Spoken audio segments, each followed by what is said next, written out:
Tölembek ağa, törenin izindekilerin arasına hoş geldiniz. Саламатсыңарбы, ассаламу алейкум. Чоң рахмат ушу чакырганыңыздар үчүн. Мен аябай сыймыктанып да сүйүнүп турам ушу бияка келип. Болгон баягы биздин байыркы болобу, азыркы болуп аткан баягы мамилебиз боюнча ушу баарлашуу процессине аралашып атканыма мен аябай кубанып турам.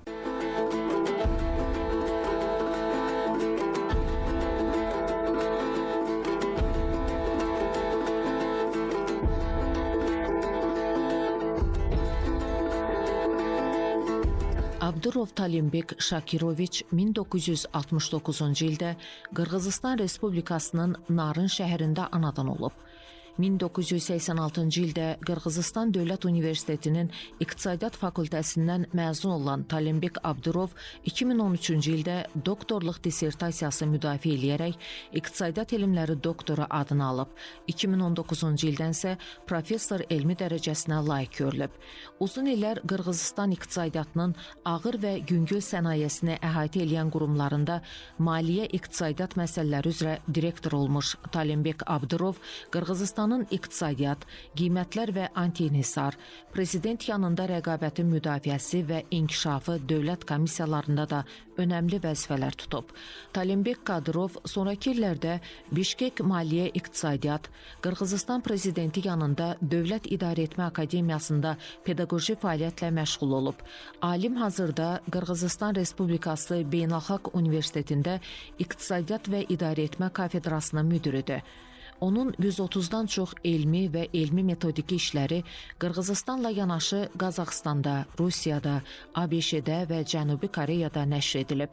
Alimin elmi işlərinin əksəriyyəti milli və regional iqtisadiyyat problemlərinə həsr edilib. Talimbek Abdurov region iqtisadiyyatı, iqtisadiyyatın dövlət idarəetməsi, anböhran idarəetməsi kimi kurslar üzrə mühazirələr oxuyub. 2020-ci ildə Qırğızistan Respublikası İqtisadiyyat Nazirliyinin sifarişi ilə Qırğızistan Respublikası regionlarının ixtisaslaşması layihəsi hazırlanıb. Bu sənəd Qırğızıstanın ayrı-ayrı regionlarının inkişafı proqramı çərçivəsində konkret məhsulların seçimi üçün praktiki tövsiyələri özündə ehtiva edir. Qonağımız Qırğızistan Respublikasının bir çox yüksək dövlət mükafatları ilə təltif edilib.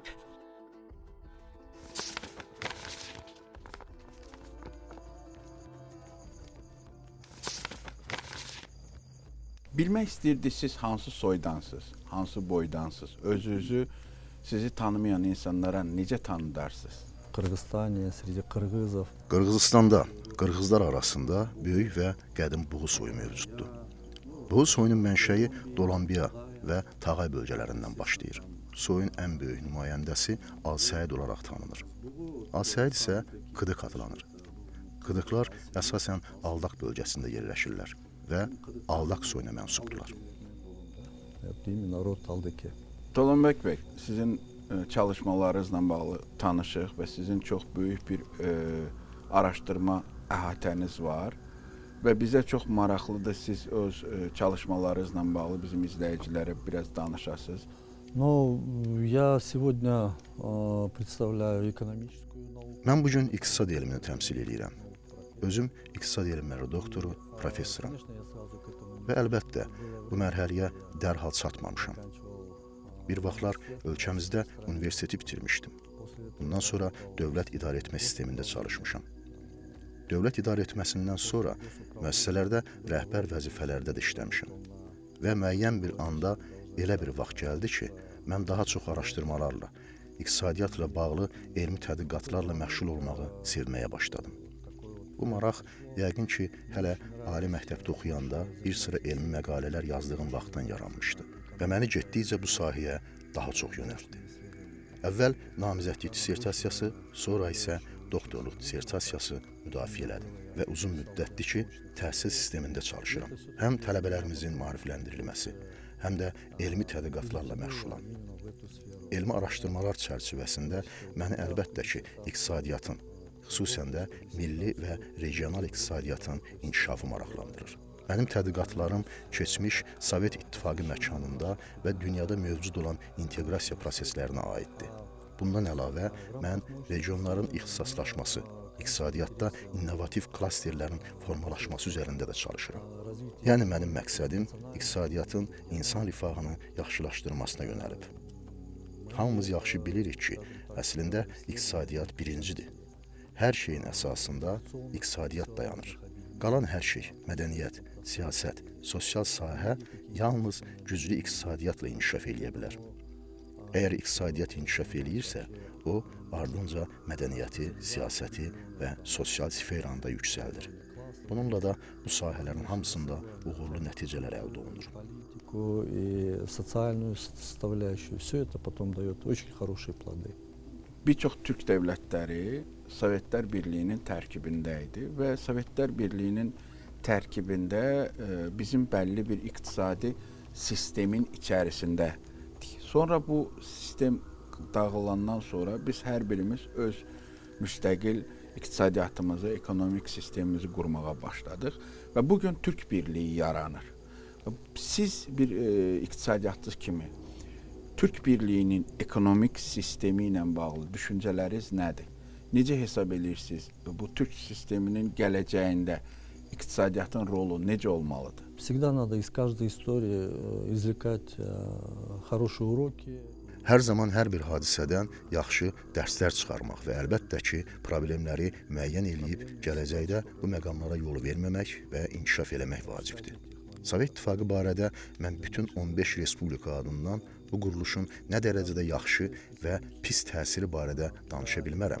Amma onu deyə bilərəm ki, bizim ölkə Qırğızıstan Respublikasında məhz bu dövrdə elm və mədəniyyətin çiçəklənməsi baş verdi. Biz hətta qeyd edə bilərik ki, Qırğızıstan Respublikası Sovet İttifaqının tərkibində olduğu dövrdə çox sayda zavod, sənaye müəssisələri, emal müəssisələri açıldı, sosial mədəni obyektlər, məktəblər tikildi. Bu cür obyektlərin say baxımından da çox olduğunu qeyd eləmək lazımdır və onların bir çoxu bu gün də ölkəmizə fayda verməkdə davam edir. Əlbəttə, hər bir vəziyyətdə olduğu kimi burada da problemlər mövcud idi. Bu, ilk növbədə planlı iqtisadiyyatla bağlı idi ki, bu da ölkəmizin istədiyimiz şəkildə inkişaf eləməsinə imkan vermirdi. Bizə böyük bir sistemin sadəcə bir hissəsi kimi rol ayrılmışdı. Lakin bu şəraitdə belə öz istehsal sahələrimiz var idi ki, orada yerli məhsul istehsal eləyərək bazarlara çıxara bilirdik. Lakin hər şey mərkəzləşdirilmiş şəkildə bölüşdürüldüyündən müəyyən problemlər yaranırdı.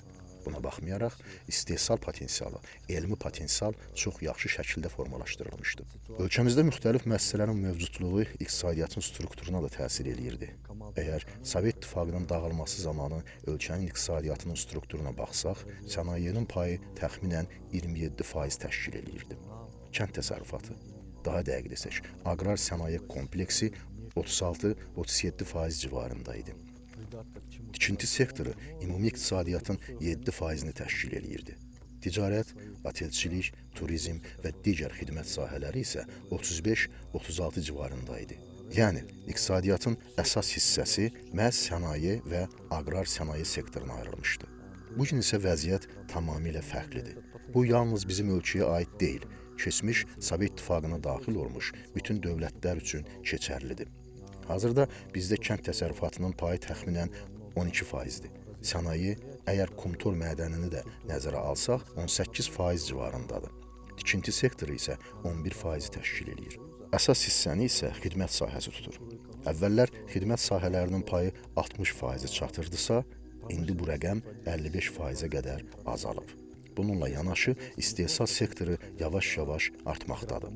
Bu nəyi göstərir? Onu göstərir ki, yaxşı məqamlarda olub problemlər də. Lakin müstəqillik əldə elədikdən sonra biz Sovet İttifaqının daxilində mövcud olmuş əlaqələrin nə qədər güclü olduğunu dərk elədik. Bu əlaqələrin qırılması hər bir keçmiş Sovet Respublikası üçün çox çətin dövr oldu. Ancaq zaman keçdikcə biz müasir şəraitə uyğunlaşmağı bacardıq və iqtisadiyyatımızı inkişaf etdirmək üçün müəyyən yollar tapdıq. Təbii ki, o zaman sənayemizin, aqrar sənaye sektorumuzun bir çox hissələrini itirdik. Lakin hazırda bu sahələr də tədricən bərpa olunur. Biz qonşu ölkələrin inkişafını izləyir və necə irəlilədiklərini müşahidə edirik. Çox uğurlu inkişaf nümunələri mövcuddur. Məsələn, Qazaxıstan, Azərbaycan, Özbəkistan, onların necə irəlilədiyini müşahidə edirik. Xüsusilə son 3 ildə biz öz ölkəmizdə də müsbət nəticələrin əldə olunduğunu görürük. Biz də müəyyən sıçrayışlar eləməyə başlamışıq. Düşünürəm ki, Qırğızıstan Respublikası bu gün öz yerini tapmağa çalışır. Bu həm Avrasiya İqtisadi Birliyi, həm də Türk Dövlətləri Təşkilatı, həm də MDB çərçivəsində baş verir. Biz öz yolumuzu tapmağa çalışırıq ki, bu da bizə gələcək inkişaf üçün imkanlar yaradır. Bunu da demək istərdim ki, dövlət rəsmilərimizin və hökumətlərimizin fəaliyyətlərini izlədikdə onların konkret və düşünülmüş siyasət apardıqlarını görürük. Onlar təkcə bir istiqamətdə dayanmaq istəmir. Əksinə, müxtəlif tərəfdaşlarla əməkdaşlıq üçün imkanlar açmağa çalışırlar. Bu çərçivədə biz görürük ki, 2015-ci ildə Avrasiya İqtisadi Birliyinin üzvü olduq. Halbuki biz 1995-ci ildən bu istiqamətdə irəliləyirdik.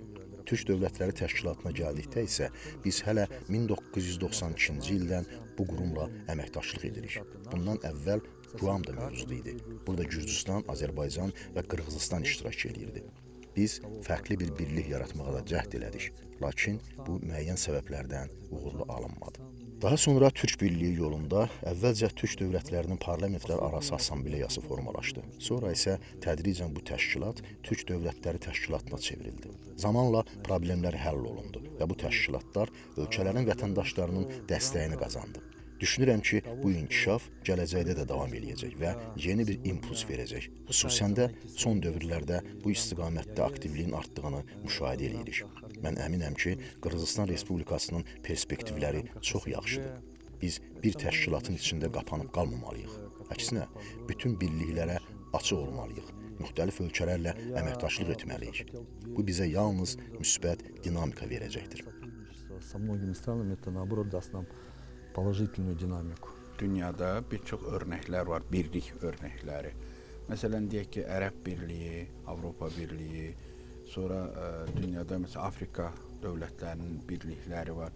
Sizin düşüncənizdə Türk Dövlətləri Birliyi ilə bunlar arasındakı bənzərliklər və ayrılıqlar hansılardır? Onlar nə ilə fərqlənir həmin bu birliklərdən və bizim Türk Birliyinin, Türk Dövlətləri Birliyinin şansı onlara baxanda inkişaf etmək üçün nə qədər yüksəkdir? Я не вижу здесь... Mən burada heç bir mənfi cəhət görmürəm.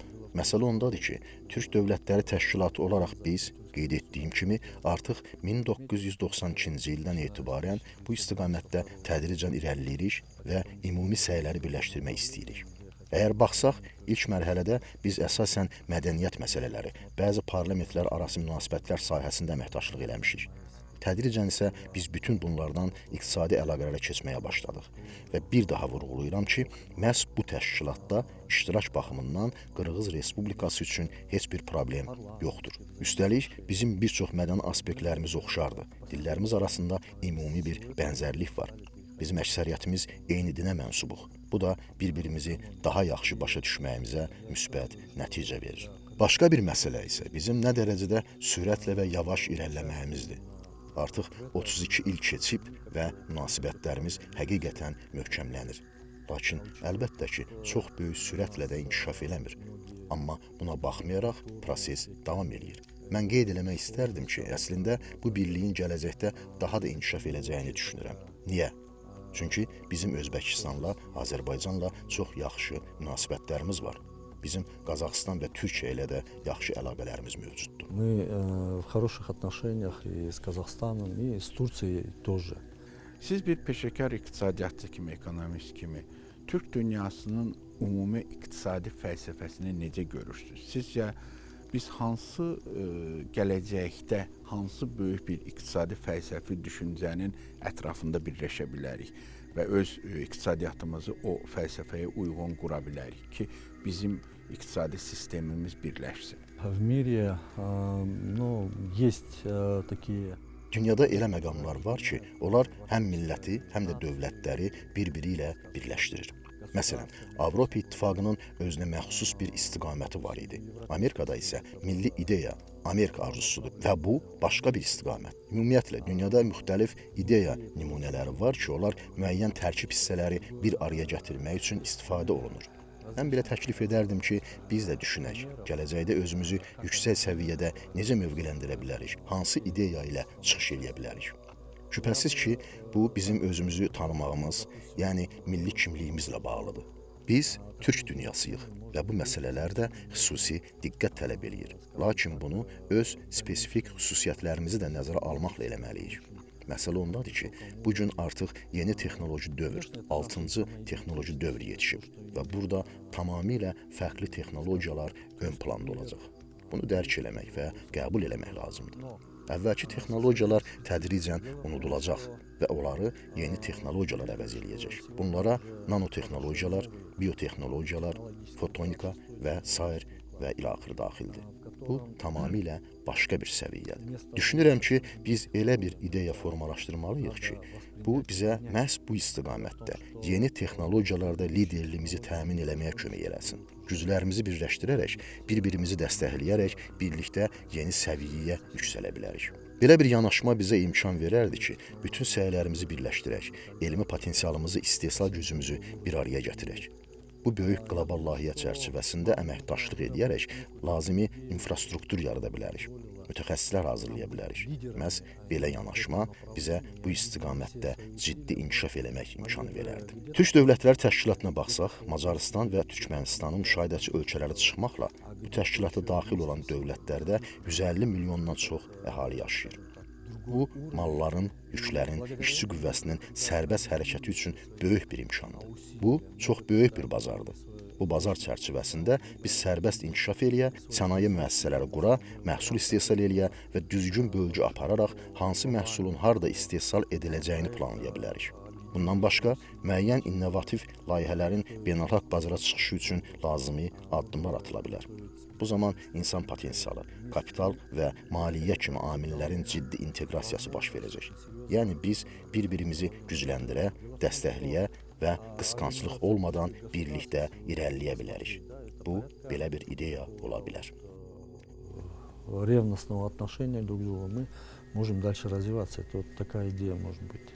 Çin əslində son illərdə çox böyük bir iqtisadi gücə gəldi, çatdı. Amma bunun bura çatmasında da çox önəmli bir faktor var, dil faktoru. Çinin özündə mən bildiyim qədərilə 50-dən çox dillər var, başqa dillər var. Amma Çin yavaş-yavaş illərdir ortaq bir dilin üstündə işlədi və bugün bütün Çinin hər yerində ortaq ünsiyyət dili var.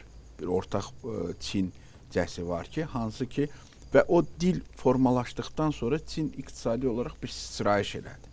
Yəni artıq Çinin hər yerini insanlar bir-birinə anlaşa bildi, dil tapa bildi, iş qura bildi. Siz necə düşünürsünüz? Türk dünyasında belə bir ortaq türk dilini şəkilləndirmək üçün, yaratmaq üçün, bax bu ticarət dilini, iqtisadi dili, ünsiyyət dilini yaratmaq üçün hansı addımlar atılmalıdır və dil iqtisadiyyatımızı gücləndirməyə bizə necə kömək edə bilər? Mən dilin həm də başqa bir faktorunu vurğulamaq istəyirəm burada. Dilə bir iqtisadi model kimi baxmaq. İngilis dilini öyrənmək üçün bugün insanlar milyonlarla pul xərcləyirlər dünyanın dörd bir tərəfində. Biz necə eləyə bilər ki, bax bu ortaq türkcəni o elə bir dilə çevirək ki, öz türkcə yaradaq ki, bunu həm də dünyaya öyrədə bilək. Насчет языка я не думаю, что... Dil məsələsinə gəldikdə düşünmürəm ki, ayrıca bir dil, məsələn, Esperanto və sair kimi dil hazırlamaq lazım olsun. Mən Türk Dövlətləri Təşkilatının dili barədə danışıram. Çünki artıq müəyyən bir təşkilat çərçivəsində birləşmişik və bu çox müsbət bir haldır. Əgər milli dilini yaxşı bilən biri varsa, o Özbək, Azərbaycan, Qazax və digər türk dillərini də tanıya bilir. Təbii ki, xüsusilə türk dilində müəyyən fərqlər var, amma diqqətlə qulaq asanda bu dili anlamaq mümkündür. Hesab edirəm ki, bizim ölkələr üçün xüsusi bir mürəkkəb dil yaratma prosesindən keçməyə ehtiyac yoxdur. Çünki bu dillərin ümumi kök sistemi var. Sadəcə biz məsələlərə yenidən baxmaq, müəyyən uyğunlaşdırmalar eləmək və bunun nəticəsində ümumi bir yanaşma formalaşdırmağımız lazımdır. Məncə bu elə də çətin olmayacaq. Düşünürəm ki, bizim filoloqlar bu məsələ üzərində birgə işləyə bilərlər. Mən özüm filoloq olmasam da belə başa düşürəm ki, burada xüsusi bir çətinlik yoxdur. Burada əyləşmişəm və sizin danışdıqlarınızı anlayıram. Eyni şəkildə Qazaxları, Özbəkləri də problemsiz başa düşə bilirəm. Ona görə də bu iş bizə ciddi çətinlik yaratmayacaq. Təbii ki, sonradan bu dilin öyrədilməsi baxımından müəyyən üstünlüklər olacaq. Amma düşünürəm, dil məsələsini nəzərdən keçirmək üçün hələ vaxt var.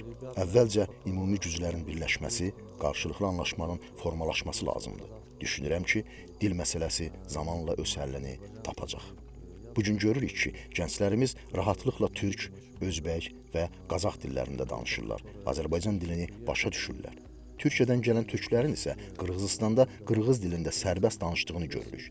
Yəni bu proses təbii şəkildə davam edir. Gələcək barədə düşünmək lazımdır. Ortaq uyğunlaşdırılmış bir dilin formalaşması isə hər birimiz üçün müsbət nəticələr verəcək. В любом случае нам положительный эффект всем нам. Tülünbək ağa, bugün Türk Birliyində məsələn gömrük birliyi var. Biz gömrükdə müəyyən güzəştlər eləyirik. Gələcəkdə də məsəl üçün müxtəlif bir-birimizlə birliyi güzətmək üçün müxtəlif güzəştlərə getməliyik də. Və həm də burada biz gələcəkdə bir ümumi para, valyutadan danışa bilərikmi? Создание единой валюты это не Birgə valyutanın yaradılması asan məsələ deyil. Niyə? Çünki burada da çox vacib olan amil pul kütlələrinin bir-birinə nisbətidir. Bundan sonra isə iqtisadiyyatların bir-birinə uyğunluğu müəyyən edilməlidir. Bundan əlavə, hər bir dövlətin inflyasiya ilə necə işlədiyi, inflyasiyanı necə tənzimləməyə çalışdığı və hansı vasitələrdən istifadə elədiyi çox vacibdir.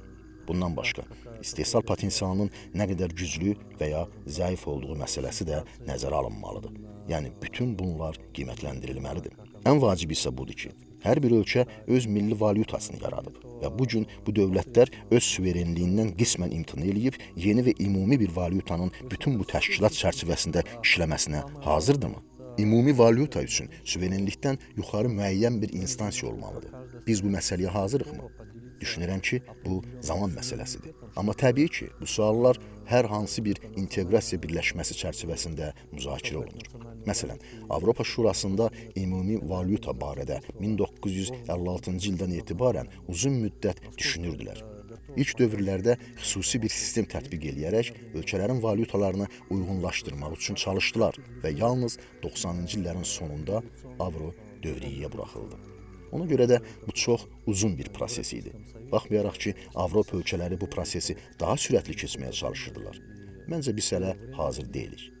Çünki Qırğızıstanın da üzv olduğu Avrasiya İqtisadi Birliyi çərçivəsində belə vahid iqtisadi məkan yaradılması məqsədi qoyulub. Hətta vahid valyuta məsələsi də var. Lakin bu məsələ hələlik açıq şəkildə müzakirəyə çıxarılmayıb. Еще этот вопрос открыто не выносился. Elm sahəsində biz alışmışıq Sovetdən qalma ki, dövlət pul ayırsın elmi araşdırmalara, arxeoloji qazıntılara, öz kimliyimizi öyrənməyə. Amma bura artıq biz iş adamlarını da cəlb eləyə bilərik ya da kinonun, sinemanın, mədəniyyətin gəlişdirməsində iş adamlarını cəlb eləyə bilərik və onları müəyyən vergilərdən də, güzəştlərdən də azad eləyə bilərik ki, bunlar bu işlərə daha ürəklə girsinlər, daha onlara sərf eləsin gəlib getməyi və sanki elm adamları ilə də, sənət adamları ilə də və iş adamlarının arasında bir qopuqluq, bir uçurum var.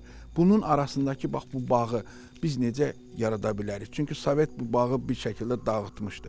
Sizin bax bu marketinqlə bağlı düşüncələriniz nədir? Nə qədər biz öz iş adamlarımıza, öz toplumumuza bunu öyrətməliyik? Çünki biznes çox bildiyiniz kimi böyük bir elmdir və biz hələ bunu təzə-təzə öyrənirik. Biz daha çox kommunist, Sovet düşüncəsindəyik. Türkiyədə bu çox gəlişib, amma bu birisi tərəflərdə, ölkələrdə çox da gəlişməyib. Sizcə bununla bağlı hansı addımlar atılmalıdır? Мир меняется сегодня очень сильно и сегодня Dünya bugün çox güclü şəkildə dəyişir və bugün yeni texnoloji dövr, 6-cı texnoloji dövr başlayır. Bu dövr bizə tamamilə yeni texnologiyalar, yeni biliklər gətirəcək və biz buna hazır olmalıyıq. İqtisadçı olaraq demək istərdim ki, iqtisadiyyatda 4 əsas amil mövcuddur. Əvvəllər istehsalın 3 amili var idi. Son illərdə isə 4-cü amil əlavə olunur. 3 amil torpaq, işçi qüvvəsi və kapitaldır. 4-cü amil isə sahibkarlıqdır. Siz biznesdən danışırsınız. Sovet dövründə biznes yox idi. Dövlət yalnız öz resurslarını paylayırdı. Mən bilmirəm. Əlbəttə, bugün Qazaxıstanda, Özbəkistanda və Azərbaycanda vəziyyət tam olaraq necədir, amma düşünürəm ki, orada da artıq sahibkarlıq və biznesin yaradılması məsələsinin dövlətə çox vacib dəstək olduğunu başa düşürlər. Ümumiyyətlə, dövlətin biznesdə rolu haqqında danışsaq, dövlət əlbəttə ki, bazarı hər halda tənzimləməlidir. O, hər şeyi tamamilə sərbəst buraxa və istədiyinizi edin deyə bilməz. Ancaq düşünürəm ki, hər bir dövlət kiçik və orta biznesin böyük addımlarla inkişaf eləməsi üçün münbit şərait yaratmalıdır. Bunun üçün uyğun sahələr var. Kənd təsərrüfatı, xidmətlər sahəsi, turizm və başqa sahələr var ki, bunlar kiçik və orta biznesə verilməli və onların inkişafı üçün şərait yaradılmalıdır. Lakin iqtisadiyyatın elə sahələri var ki, dövlət öz nəzarətinə götürməli və ona dəstək verməlidir. Mən demirəm ki, dövlət orada səhmdar olmalıdır, amma ağır sənaye, müdafiə sənayesi kimi sahələrdə dövlət kömək eləməlidir. Çünki kiçik və orta biznes bu sahələrdə hələ inkişaf eləyə bilməz. Bu şərtlər altında çox vacib olan bir məqam da var. Biz yeni texnoloji dövrə keçərkən dövlət innovasiyaların inkişaf etməsi üçün də şərait yaratmalıdır. İnnovasiyaların inkişaf eləməsi üçün də biz ümumi daxili məhsuldan ciddi bir hissəni elmi sahəyə ayırmalıyıq. Bu məsələləri birgə müzakirə edib həll eləməliyik. Mən düşünürəm ki, hər kəsi qane eləyəcək. Heç bir ölkənin təşkilatın digər üzvlərinin nəzarət üstünlük əldə eləməsinə və heç bir ölkənin maraqlarının pozulmasına səbəb olmayacaq ideal bir model işləyib hazırlasaq, bu bizə çox böyük bir irəliləyiş verəcək və biz dünyaya gücümüzü və qüdrətimizi göstərəcəyik. Покажем всему миру нашу мощь и нашу силу. Bu yaxınlarda Azərbaycanda keçirilən COP-da da biz gördük ki, dünya ekolojik problemlərlə çox uğraşır və bu ekolojik problemlərin ən önəmlisi də su qıtlığıdır. Və bizim qardaş Qırğızıstanın çox böyük su ehtiyatları var. Və əminik ki, bu Türk birliyi üçün də çox dəyərlidir, çox önəmlidir. Su imkanlarının bölüşdürülməsi ilə bağlı düşüncələrinizi də almaq istəyərdim. Да, Кыргызской Республики примерно потенциал наших ледников где-то 160 миллиардов километров. Qırğızıstan Respublikasının buzlaqlarının potensialı təxminən 160 milyard kilovat saat su təşkil edir. Bu, kubometr su, çay yataqları boyunca axan kilovat saat ifadə edir. Və biz Qırğızıstan Respublikasında bu gücün yalnız təxminən 10-12%-ni istifadə edirik. Və əlbəttə ki, bugün suyu birlikdə hansı şəkildə istifadə eləməli olduğumuz sualı gündəmdədir. Uzun müddət ərzində məsələlər donmuşdur. Məsələn, bizim çox böyük layihəmiz olan Kambarata su elektrik stansiyası uzun müddət heç bir irəliləyiş əldə etmədi. Lakin indi çox ciddi bir anlayış yaranıb. Qonşularımız əvvəlcə bu hidroelektrik stansiyasının tikilməsinə qarşı çıxanlar da artıq anlayır ki, bu stansiya vacib və lazımdır. Və bizdə də çox böyük problemlər var idi. Qış mövsümündə biz insanları davamlı elektrik enerjisi ilə təmin eləmək üçün suyu istifadə edirdik və sonra yazda qonşularımıza su lazım olduğu halda bizdə fiziki olaraq su qalmırdı. Çünki yeni su yalnız yazda yığılmağa başlayırdı. Və indi bu layihənin vacib olduğuna dair, həmçinin bizim qonşularımız Qazaxıstan və Özbəkistanın da bu prosesə qatılacağına dair anlayış yaranıb. Bu layihə çox böyük və çox perspektivli bir layihədir. Məsələ ondadır ki, bu layihə suyun toplanmasına şərait yaradacaq və əvvəllər olduğu kimi qışda suyu tam istifadə eləməyəcəyik. Yəni, həm yaz ayları üçün su ehtiyatı saxlanılacaq, həm də biz qışda özümüzü elektrik enerjisi ilə təmin eləyə biləcəyik. Bu yanaşma bizə yay aylarında qonşularımıza müəyyən bir cədvələ əsasən su vermək imkanı yaradacaq. Başqa bir məsələ isə buzlaqlarımızı necə qorumağımızdır. Bu da çox ciddi şəkildə düşünülməlidir. Və bugün bu məsələlərlə bağlı qonşularımız arasında çox ciddi suallar var. Məsələ ondadır ki, bir çox çaylar quruyur və çoxlu su israfı olunur. Səmərəli istifadə edilmir. Bugün çox böyük problemlər var. Məsələn, Əfqanistan böyük bir kanal tikməyə başlayıb və o da bu kanalın divarlarını betonlaşdırmır. Əgər betonlaşdırma olmasa, onların hazırda Amudərya çayından götürmək istədikləri suyun böyük bir hissəsi sadəcə itəcək. Bu isə öz növbəsində Özbəkistana problemlər yaradacaq, çünki su azalacaq. Çoxlu suallar var. Mən düşünürəm ki, bu danışıqlar artıq aparılır. Danışıqlar davam edir.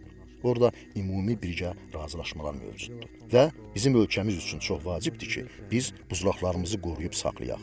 Suyu birgə səmərəli istifadə eləyək ki, bizə lazım olan qədər su əldə eləyək, onu həddindən artıq sərf eləməyək və eyni zamanda qonşularımıza da suyu səmərəli şəkildə ötürək. Və burada bir daha vurğulamaq istəyirəm ki, innovativ texnologiyalar buzlaqları qorumaq, suyu səmərəli istifadə etməkdə də bizə kömək eləyəcək. Yəni bizim qarşımızda müxtəlif istiqamətli həllini gözləyən məsələlər var.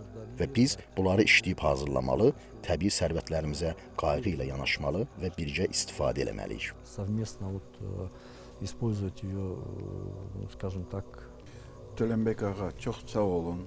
Bizə çox maraqlı biliklər paylaşdınız, düşüncələrinizi paylaşdınız. Çox minnətdaram.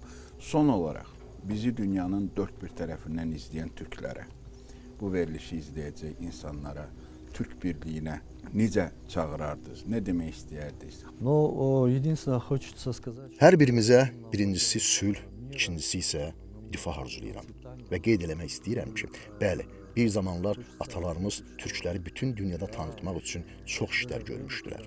O zamanlar onları dəstəkləyirdilər, qiymətləndirirdilər.